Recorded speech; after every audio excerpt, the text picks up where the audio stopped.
19 de marzo de 1945, Adolf Hitler estaba sentado en su búnker subterráneo bajo Berlín y firmó una de las órdenes más insanas de toda su carrera, el Decreto Nero, nombrado así por el emperador romano que supuestamente incendió Roma. Ordenaba la destrucción de todo en Alemania, cada fábrica, cada puente, cada central eléctrica, cada ferrocarril, cada tienda de alimentos. Todo lo que tuviera valor debía ser demolido antes de que las fuerzas aliadas pudieran capturarlo.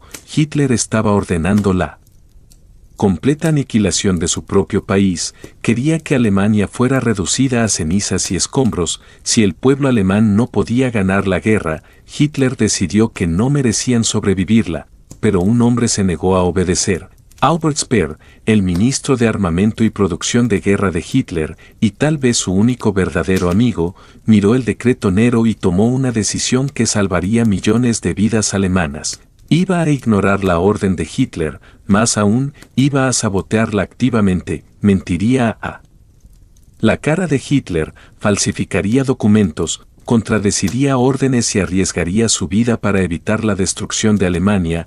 Esta es la historia de cómo la desobediencia de un hombre salvó a una nación, y por qué tuvo que traicionar al líder al que había servido lealmente durante 12 años, para entender por qué el Decreto Nero era tan insano. Hay que comprender la situación de Alemania en marzo de 1945, la guerra estaba perdida, todo el que tuviera sentido lo sabía, los soviéticos estaban a 40 millas de Berlín, avanzando con más de 2 millones de tropas. Los americanos y los británicos habían cruzado el Rin y estaban avanzando por el oeste de Alemania. Las ciudades alemanas eran escombros debido a los bombardeos aliados, la economía se había colapsado, no había combustible, ni municiones, ni alimentos. El ejército alemán estaba reduciéndose a utilizar a adolescentes y ancianos como soldados. La rendición era la única opción racional, pero Hitler se negaba a siquiera considerarla.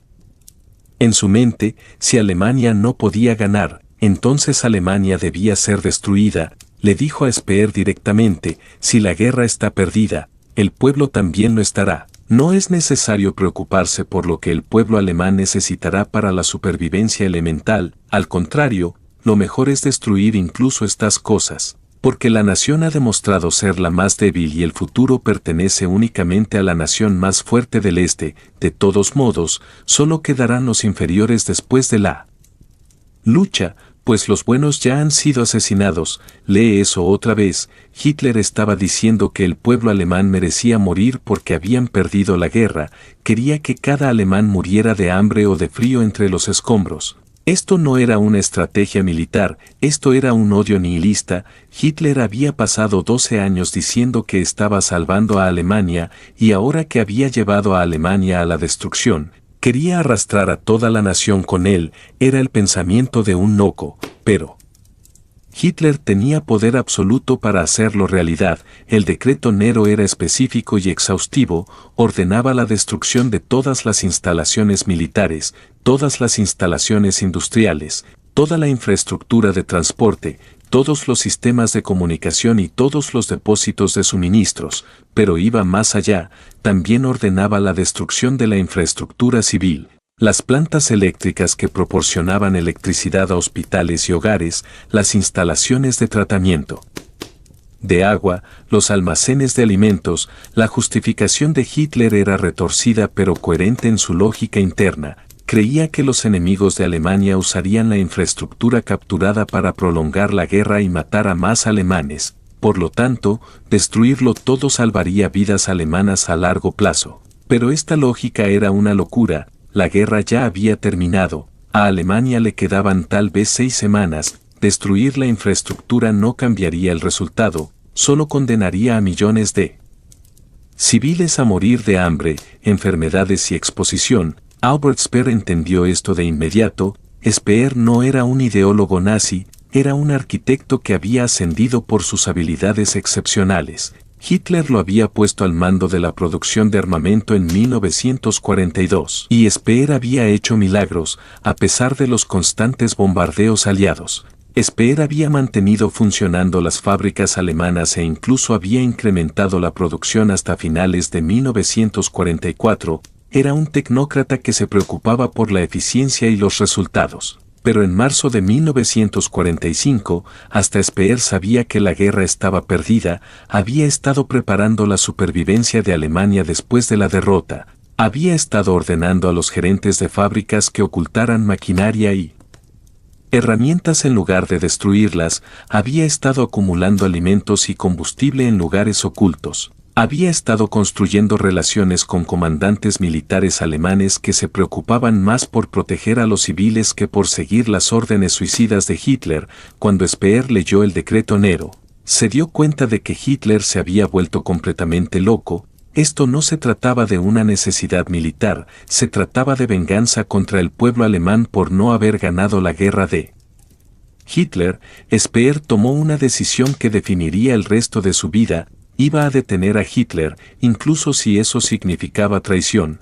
Lo primero que hizo Speer fue reunirse directamente con Hitler para argumentar en contra del decreto. Esta reunión ocurrió el 20 de marzo, un día después de que Hitler firmara la orden.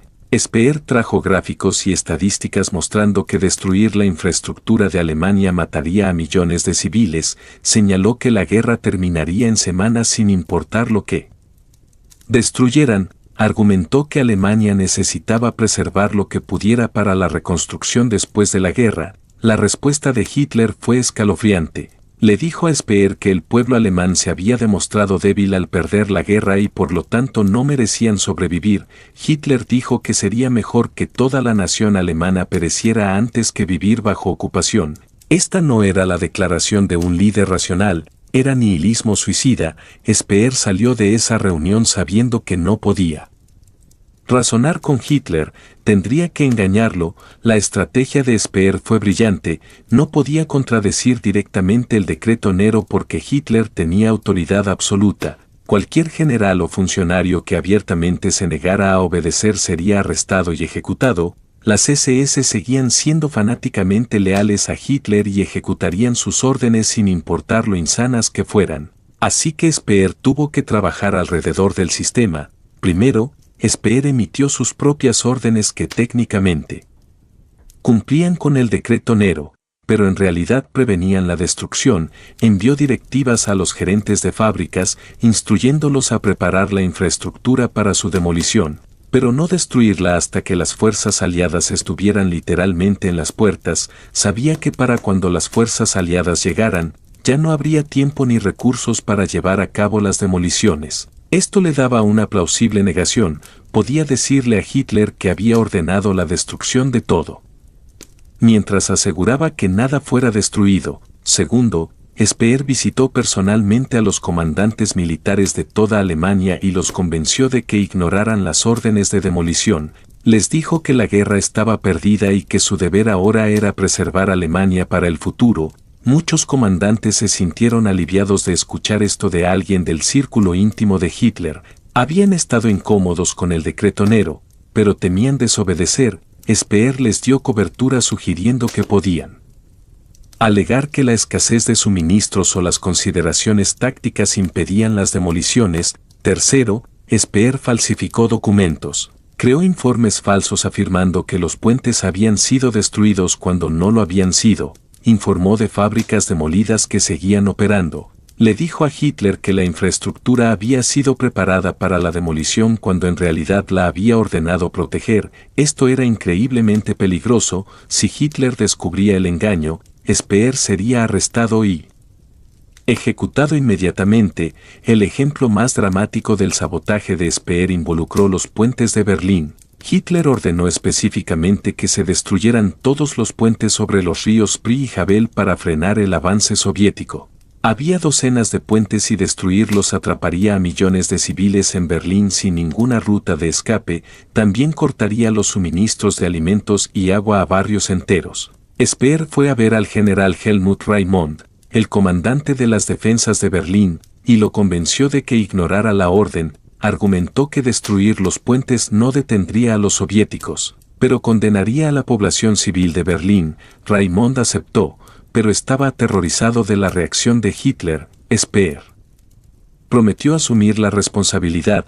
le dijo a Raymond que informaría a Hitler que los puentes habían sido destruidos por la artillería soviética cuando en realidad seguirían intactos, pero Hitler no era tonto. Tenía espías y oficiales de las SS que le informaban directamente. A principios de abril, estaba recibiendo informes de que sus órdenes de demolición no se estaban llevando a cabo. Las fábricas que debían ser destruidas seguían funcionando, los puentes que debían ser volados seguían en pie. Hitler convocó a Speer al búnker y lo enfrentó directamente. Esta reunión del 3 de abril de 1945 podría haber terminado con la ejecución de Speer. Hitler estaba furioso. Acusó a Speer de traición y traición. Tenía pruebas de que Speer había contradecido las órdenes de demolición durante 2 horas. Hitler gritó a Speer en el búnker mientras los guardias de las SS estaban listos para arrestarlo. Speer hizo algo extraordinario, no negó sus acciones, en lugar de eso, apeló al ego de Hitler.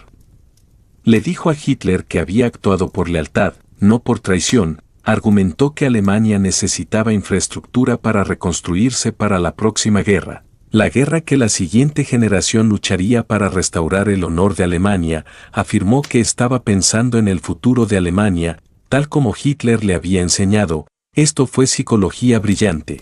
Speer sabía que la mayor debilidad de Hitler era su narcisismo, al enmarcar su desobediencia como lealtad a la gran visión de Hitler. Speer convirtió la traición en devoción. Hitler quería creer que Speer seguía siendo leal. Speer era una de las pocas personas que Hitler consideraba un amigo, así que Hitler eligió creer la explicación de Speer. A pesar de que era obviamente una mentira, Hitler no ejecutó a Speer, pero tampoco confiaba más en él. A partir de ese momento, Hitler dependió más de nazis fanáticos como Martin Bormann y Heinrich Himmler para hacer cumplir sus órdenes, pero a principios de abril de 1945, la capacidad de Hitler para controlar los eventos se había colapsado, el ejército alemán se estaba desintegrando, las comunicaciones se estaban rompiendo. Los comandantes locales tomaban sus propias decisiones sobre si luchar o rendirse. Speer utilizó este caos para expandir sus esfuerzos de sabotaje, viajó por toda Alemania reuniéndose con comandantes militares, industriales y funcionarios locales. Donde quiera que iba, llevaba el mismo mensaje: ignorar las órdenes de demolición de Hitler, proteger la infraestructura, prepararse para la rendición ordenada. Era esencialmente el líder de un gobierno en las sombras trabajando para socavar al gobierno oficial. La persona más importante que Speer convirtió fue el general Heinz Guderian, uno de los comandantes militares más respetados de Alemania.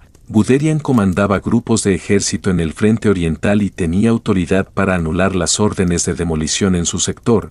Speer convenció a Guderian de que salvar la infraestructura era más importante que seguir las órdenes suicidas de Hitler. Guderian aceptó y transmitió en secreto el mensaje a sus subordinados: minimizar la destrucción, proteger a los civiles, prepararse para la rendición ordenada. A mediados de abril, el decreto Nero había fracasado en su mayoría. A pesar de las órdenes de Hitler, la mayoría de la infraestructura de Alemania seguía intacta.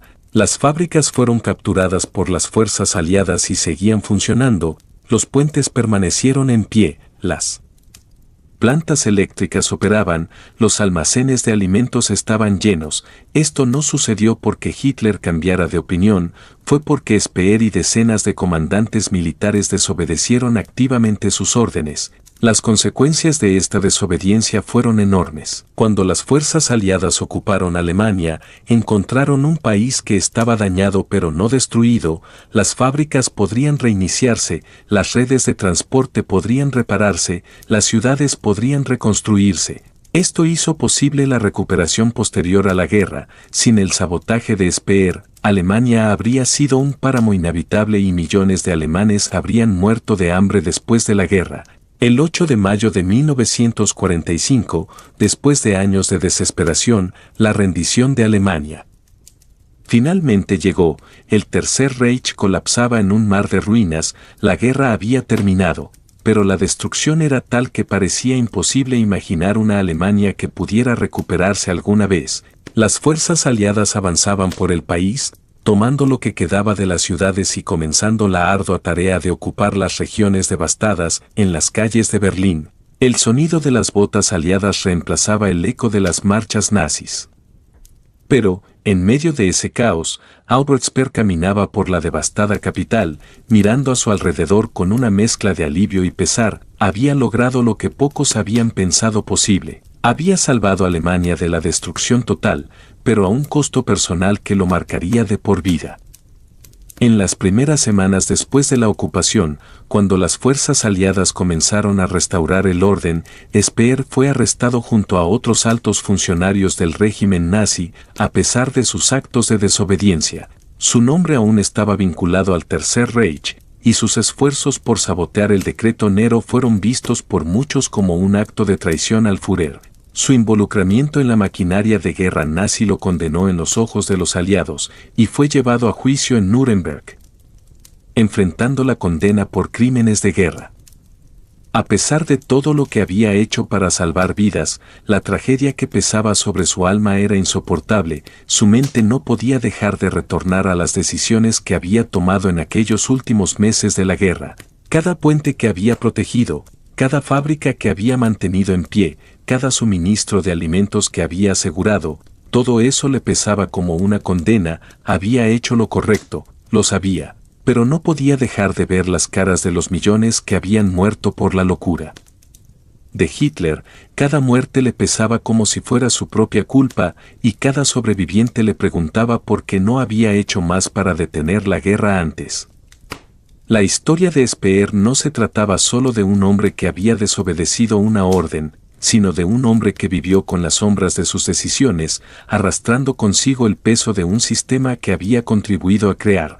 Aunque nunca de la manera que el régimen esperaba, su desobediencia no lo convirtió en un héroe, más bien, lo hizo un hombre roto, incapaz de redimirse completamente. En su corazón, siempre supo que no se podía salvar a Alemania sin antes destruir al monstruo que él mismo había ayudado a construir.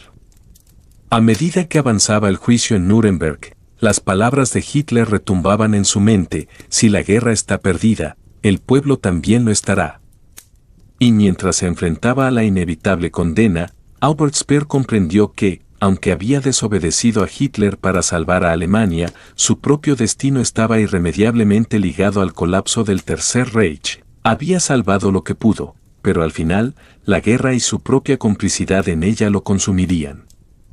El 19 de octubre de 1946, Albert Speer fue condenado a 20 años de prisión por su papel en la maquinaria de guerra nazi. Aunque se le permitió pasar varios años en prisión, la verdad sobre su desobediencia nunca se conocería completamente. La historia lo recordaría, no como el hombre que intentó salvar a Alemania, sino como un arquitecto del desastre, alguien que fue parte del mismo monstruo que arrasó el país. Y mientras él reflexionaba sobre su vida, sobre las ruinas de Berlín, sobre las miles de familias separadas por la guerra, una pregunta lo atormentaba constantemente: ¿había hecho lo suficiente? ¿Había salvado a Alemania de una condena aún peor, o solo había retrasado lo inevitable?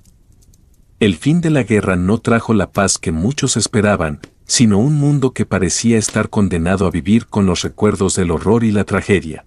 Speer fue testigo de cómo la reconstrucción de Alemania no solo implicaba la reparación de fábricas y edificios, sino también la restauración del alma rota de una nación que había perdido todo por su locura colectiva. Pero en su interior, Speer nunca pudo reconciliarse con el hecho de que, en su desesperación por salvar algo, había sido parte de todo lo que había llevado a la catástrofe. En primer lugar, la cárcel de Spandau se convirtió en la prisión de Albert Speer, un lugar donde el tiempo parecía no existir, donde los días se alargaban y se desvanecían en una neblina interminable. Estaba rodeado de altos muros, pero, lo más severo de todo, era el peso de su conciencia. Aunque había tratado de salvar lo que quedaba de su país, la culpa de ser parte de ese monstruo llamado Tercer Reich nunca lo abandonó. Mientras las ruinas de Berlín seguían siendo testigos del fin de un imperio, él estaba atrapado en una celda que reflejaba su propia condena, su vida, marcada por la ambigüedad, la traición y la desesperación. A lo largo de los años en prisión, Speer comenzó a entender con una claridad dolorosa la magnitud de lo que había hecho. La idea de que su desobediencia había salvado a Alemania de la destrucción total no lo consolaba. ¿De qué servía salvar fábricas y puentes si millones de vidas se habían perdido en el proceso? ¿Qué importancia tenía que hubiera frenado el decreto Nero si el pueblo alemán, al final, ya había pagado el precio más alto? Las noches eran las peores, la soledad de su celda le dejaba espacio para pensar, y esos pensamientos siempre lo conducían al mismo lugar, al rostro de las víctimas, a las calles desmoronadas, a las ciudades aniquiladas por la barbarie. Había sido arquitecto de la muerte, aunque lo hubiera hecho en nombre de la vida, pero, al igual que el resto de los hombres que alguna vez estuvieron cerca de Hitler, Speer no pudo escapar de la sombra de su propio pasado. El Tercer Reich no fue solo un régimen que trajo sufrimiento al mundo, también arrasó con las almas de los que participaron en él, dejándolos vacíos, incapaces de perdonarse, atrapados en un laberinto de remordimientos. Durante años, los historiadores y la opinión pública debatieron sobre el papel de Speer en la maquinaria de guerra nazi. Algunos lo veían como un hombre que se arrepintió de sus acciones, que trató de redimirse al final de la guerra. Otros lo consideraban un cínico que, pese a sus intentos de salvar lo que pudiera, seguía siendo un colaborador del régimen más sangriento que el mundo había conocido. Pero ninguno de estos juicios podía describir la verdadera tortura que Speer sentía en su interior. No necesitaba que le dijeran si era culpable o no, sabía que el peso de la historia recaía sobre sus hombros y que jamás podría escapar de él. En 1966, después de pasar 20 años en prisión, Albert Speer fue liberado. El mundo había cambiado, Alemania se había reconstruido, pero él, al igual que el país, nunca volvería a ser el mismo. Cuando salió de la prisión, ya no era el hombre joven y ambicioso que había servido al Führer con devoción. El tiempo había dejado cicatrices profundas en su rostro, y las cicatrices más grandes seguían estando en su alma. Al salir, un mundo que parecía haber olvidado los horrores del pasado lo miraba con una mezcla de indiferencia y desdén. En Alemania, el pueblo se levantaba de las cenizas de la guerra, reconstruyendo un país con una moral renovada, dejando atrás los errores del pasado, y Speer, el hombre que había sido parte de ese pasado oscuro, se encontraba ahora atrapado en una red de arrepentimientos y sufrimiento. Intentó escribir, intentar comprender su propio papel en la historia, pero sus libros solo parecían profundizar la distancia que había entre él y los demás. Durante años, trató de encontrar consuelo en sus escritos, tratando de explicar su desobediencia y su lealtad hacia Hitler. Escribió su libro Recuerdos en 1969, un intento de exponer su lado de la historia, de mostrar al mundo que él no era como los demás jerarcas del régimen. Hablaba de cómo, aunque siempre había sido parte del sistema, su lealtad se había visto erosionada por la locura de la guerra, pero, mientras escribía, algo seguía faltando. Las palabras nunca eran suficientes para limpiar el estigma de su pasado. Sus recuerdos estaban teñidos de tristeza. Cada página que escribía no solo era un intento de hacer entender su visión de la historia, sino también una agonía personal. Se enfrentaba a la imposibilidad de borrar la huella que había dejado su complicidad en el sufrimiento de millones. Las noches en las que recordaba a los millones de víctimas caídas bajo las órdenes de Hitler lo atormentaban. Sabía que había intentado salvar lo que quedaba de Alemania, pero el dolor de su propia participación en la guerra nunca lo dejó en paz.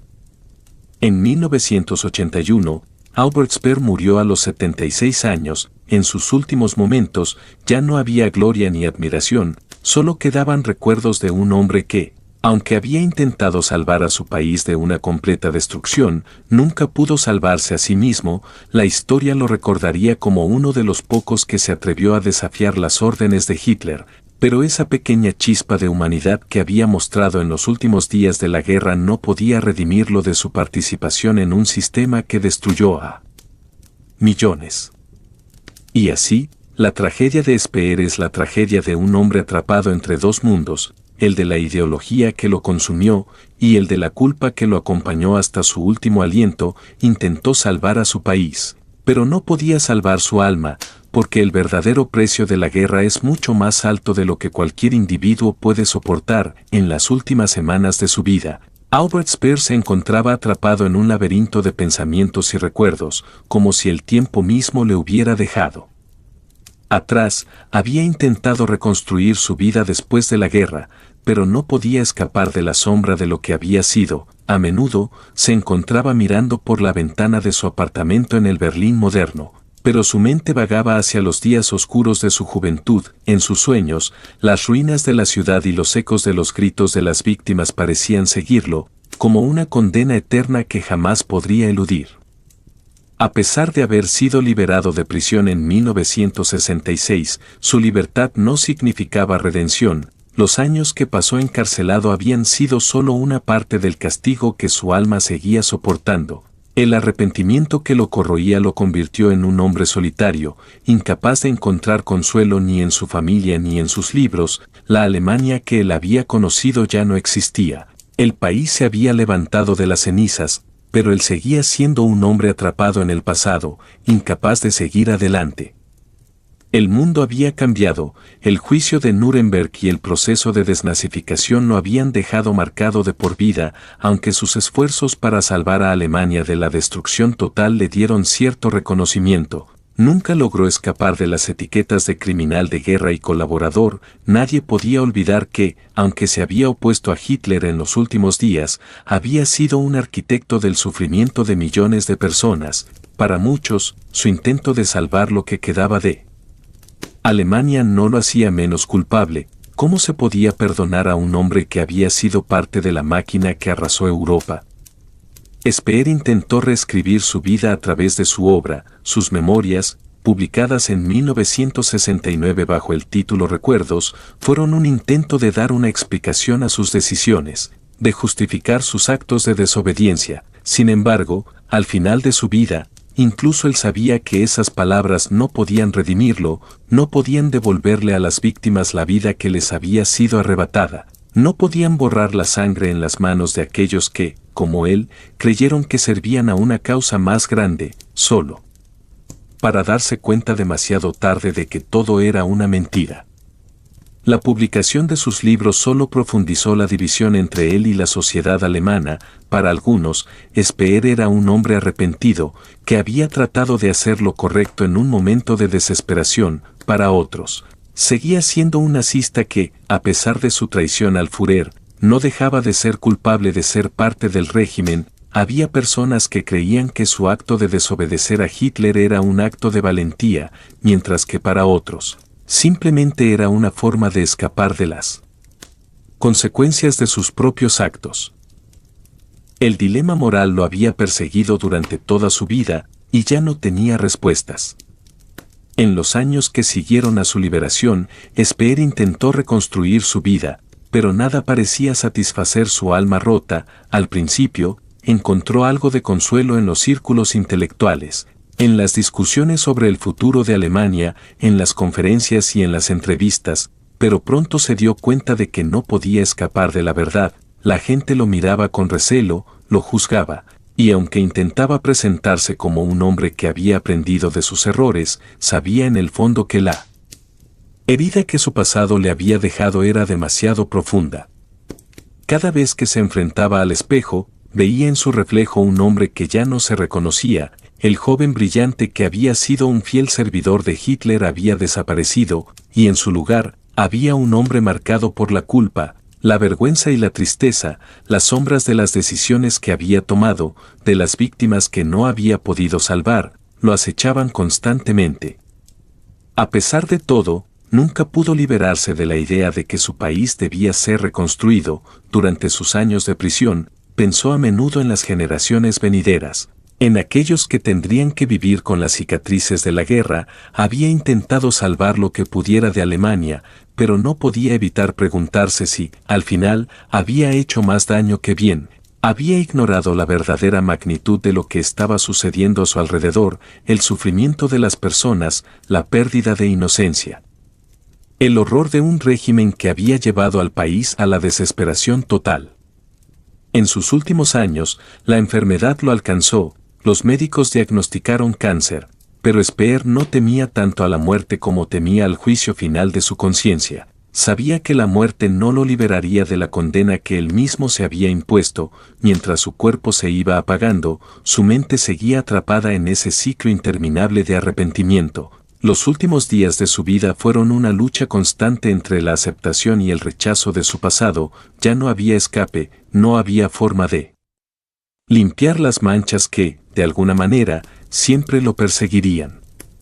El 1 de septiembre de 1981, Albert Speer murió a los 76 años, rodeado de familiares, pero con el alma en ruinas. En su funeral, pocos acudieron, y aquellos que lo hicieron no sabían si lamentar la muerte de un hombre que, aunque intentó salvar lo que pudo, nunca dejó de ser parte del monstruo que destruyó a su país. La historia lo recordaría no solo como el arquitecto que había desobedecido a Hitler, sino como el hombre que, por su propia traición, nunca pudo encontrar la paz.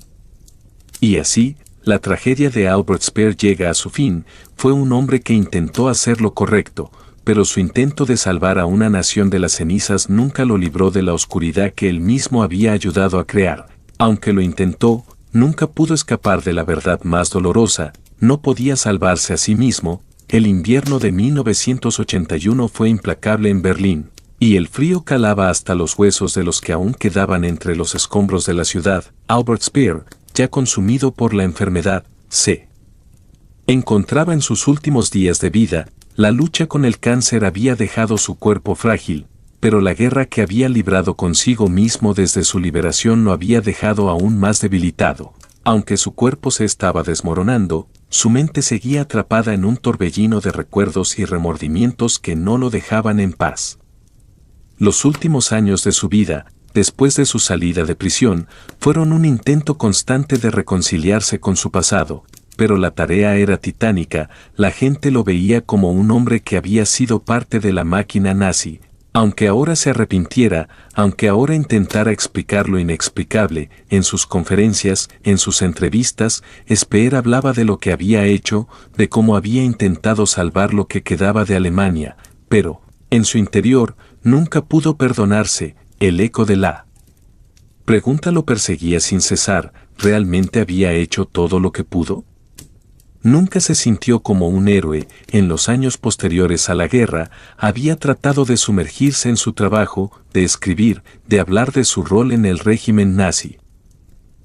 Pero nada parecía suficiente. Sus palabras caían en un vacío, en un eco distante de un pasado que no podía borrarse. A medida que su salud se deterioraba, las sombras de su conciencia se volvían más intensas. Las personas que lo rodeaban comenzaban a alejarse, comprendiendo que, por mucho que él intentara cambiar, había cosas que nunca podrían borrarse.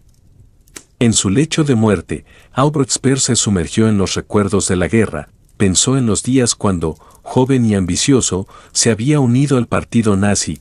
Pensó en su ascenso a la cima, en cómo había llegado a ser el arquitecto de la maquinaria de guerra de Hitler. Había creído en un futuro brillante para Alemania, pero nunca imaginó que ese futuro llevaría a su país a la ruina. Se arrepentía de no haber visto las señales de advertencia, de no haber detenido a tiempo la locura de un hombre que, al final, arrastró a todos con él. En los últimos momentos de su vida, la muerte se acercaba como una sombra inevitable, pero lo que lo torturaba no era el miedo a la muerte, no, lo que lo atormentaba era la idea de que nunca podría redimir su alma. La guerra había dejado una cicatriz tan profunda en el que no podía encontrar paz, ni siquiera en el final de su vida. En sus sueños, veía las caras de las víctimas del régimen, las familias destrozadas, los niños huérfanos, y sentía que todo eso era, de alguna manera, responsabilidad suya. Había hecho lo que pudo para evitar una destrucción total, pero al final, eso no cambiaba lo que había hecho. El día de su muerte, 1 de septiembre de 1981, los pocos que acudieron a su funeral no sabían cómo recordarlo. ¿Era un hombre arrepentido, un traidor, un colaborador?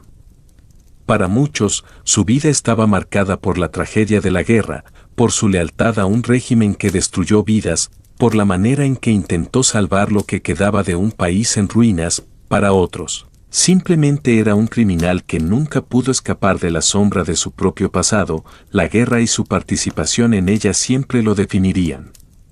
Mientras su ataúd era enterrado en un cementerio alejado del bullicio de la ciudad, Speer se convirtió en un fantasma de la historia, la Alemania que él había conocido ya no existía, y la nueva generación que surgía de las cenizas del Tercer Reich no quería saber nada de él, aunque había intentado hacer lo correcto en los últimos momentos de la guerra, el daño ya estaba hecho, el pueblo alemán, reconstruido y renovado, estaba decidido a seguir adelante sin mirar atrás, sin recordar a los hombres como Speer que habían formado parte de la máquina de muerte que destruyó Europa. Pero en su corazón, Speer nunca dejó de ser el hombre atrapado entre dos mundos, el mundo que él había ayudado a destruir, y el mundo que intentaba reconstruir sin saber cómo, mientras su alma se desvanecía. Sabía que la historia lo recordaría por lo que había sido, no por lo que intentó hacer en los últimos días de su vida. El precio de la guerra es más alto de lo que cualquier hombre puede pagar, Speer lo sabía, en su intento por salvar a Alemania, había sacrificado su propia alma y en su lecho de muerte comprendió que no había escape. La tragedia de su vida, marcada por decisiones equivocadas y arrepentimientos tardíos, quedaba inscrita en las páginas de la historia como un recordatorio de los horrores del pasado. Un recordatorio de que incluso los hombres que intentan hacer lo correcto en medio de la oscuridad no siempre pueden redimir sus errores.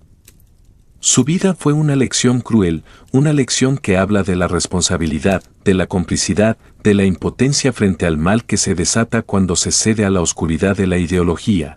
Albert Speer nunca pudo salvarse a sí mismo y en sus últimos días, comprendió que la única redención posible era aceptar que la guerra no solo destruyó a los pueblos, sino también a las almas de aquellos que, en su ceguera, creyeron en un futuro que nunca llegó, el otoño de 1981, cuando Albert Speer ya había dejado este mundo, la historia de su vida seguía resonando en las mentes de aquellos que, de una manera u otra, se enfrentaban a las secuelas de la Segunda Guerra Mundial. Para muchos, su muerte representaba el cierre de un capítulo.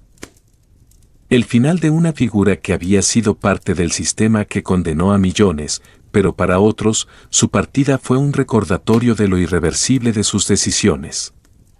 Al morir, Speer no dejó tras de sí una nación agradecida ni una población que lo considerara un héroe, su legado estaba marcado por las ruinas de la Alemania que él había contribuido a edificar, por las ruinas de la moral que él mismo había dejado atrás, en las calles de Berlín, que aún guardaban cicatrices visibles de la guerra.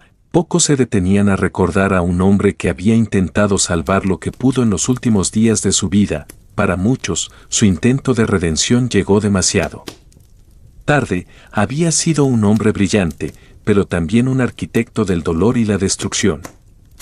En su tumba, lejos del ruido de la ciudad y de la indiferencia de la sociedad que lo había visto nacer, descansaba el hombre que había luchado contra la locura de Hitler solo cuando ya no quedaba esperanza. Sin embargo, al igual que la Alemania de posguerra, la vida de Speer quedó marcada por las sombras de lo que él mismo había ayudado a construir. Mientras los años pasaban, su nombre seguía siendo parte de la memoria colectiva, aunque de manera distante, las generaciones que crecían en la Alemania reconstruida, una Alemania que se levantaba de las cenizas del Tercer Reich, conocían a Albert Speer solo a través de los libros y las lecciones de historia. Para ellos, Speer era una figura compleja, un hombre que había intentado evitar lo peor en los últimos días del régimen nazi, pero cuya implicación en ese mismo régimen lo condenaba para siempre. En la década de 1990, un joven historiador alemán llamado Dietrich Müller decidió investigar más a fondo la figura de Albert Speer, fascinado por la paradoja de su vida. Müller comenzó a sumergirse en los detalles de la trayectoria de Speer, buscando respuestas que aún quedaban por aclarar. ¿Era posible que un hombre tan involucrado en la maquinaria de guerra de Hitler, un hombre que había sido una de las figuras más cercanas al dictador, realmente tuviera remordimientos? ¿Había sido un hombre de principios o simplemente un pragmático que trató de salvar su propio pellejo?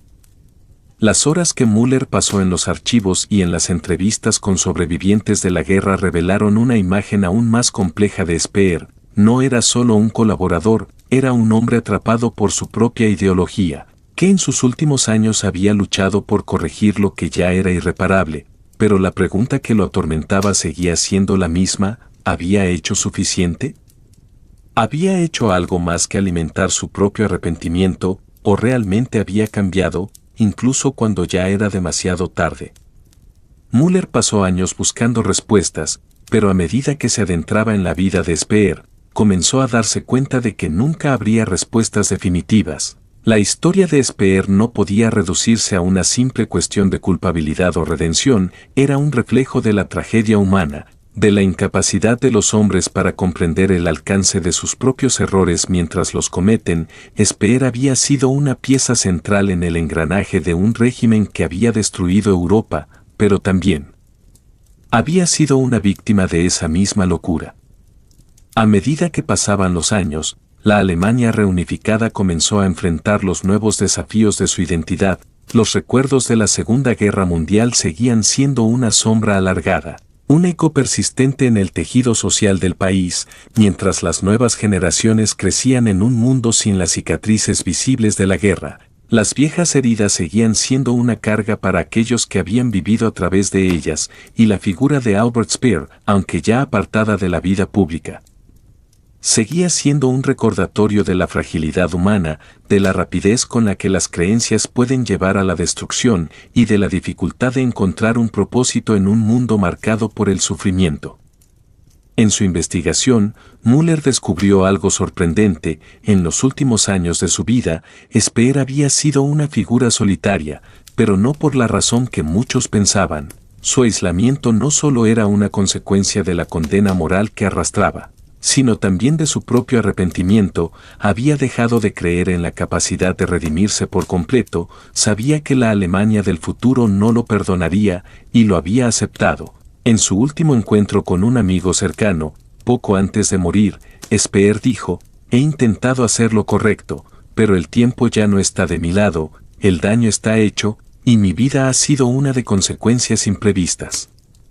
Cuando Dietrich Müller publicó su investigación, el mundo académico y público de Alemania no reaccionó como esperaba.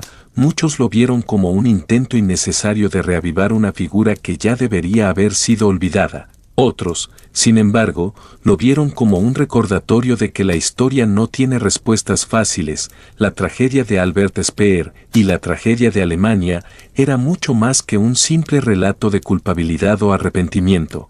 Era un testimonio de los horrores del pasado, de las decisiones que los hombres toman, creyendo que están haciendo lo correcto, sin comprender las consecuencias hasta que ya es demasiado tarde. Así, la historia de Albert Speer continuó, no solo como la historia de un hombre que intentó salvar lo que pudo, sino como un relato de la complejidad humana, de los límites de la conciencia y de la tragedia inherente a la guerra. La historia de su vida seguía siendo una advertencia, que la culpa nunca se puede deshacer por completo, y que las cicatrices de la historia son profundas, mucho más de lo que cualquier hombre puede imaginar, y mientras las generaciones futuras seguían reconstruyendo el mundo, la sombra de ese pasado seguía extendiéndose sobre todo, como un recordatorio de lo que puede suceder cuando la humanidad pierde el rumbo. Finalmente, en el ocaso de su vida, Albert Speer, rodeado por las ruinas de una Alemania que él mismo ayudó a destruir, murió solo. A pesar de su intento de salvar lo que quedaba de su país, nunca pudo salvarse a sí mismo. Su nombre quedó grabado en la historia, pero no como el hombre que intentó evitar la completa aniquilación de su nación, sino como uno más que fue cómplice de la barbarie. Los años pasaron, y la Alemania reunificada siguió su camino, dejando atrás a los hombres como Speer, quienes habían sido parte de la oscuridad. La memoria del pasado, aunque persistente, comenzaba a desvanecerse para las nuevas generaciones, pero, entre las sombras de la historia, siempre quedó una pregunta sin respuesta: ¿hubiera sido diferente el destino de Alemania si Speer hubiese actuado antes? ¿Si hubiera decidido enfrentarse a Hitler mucho antes de la última hora?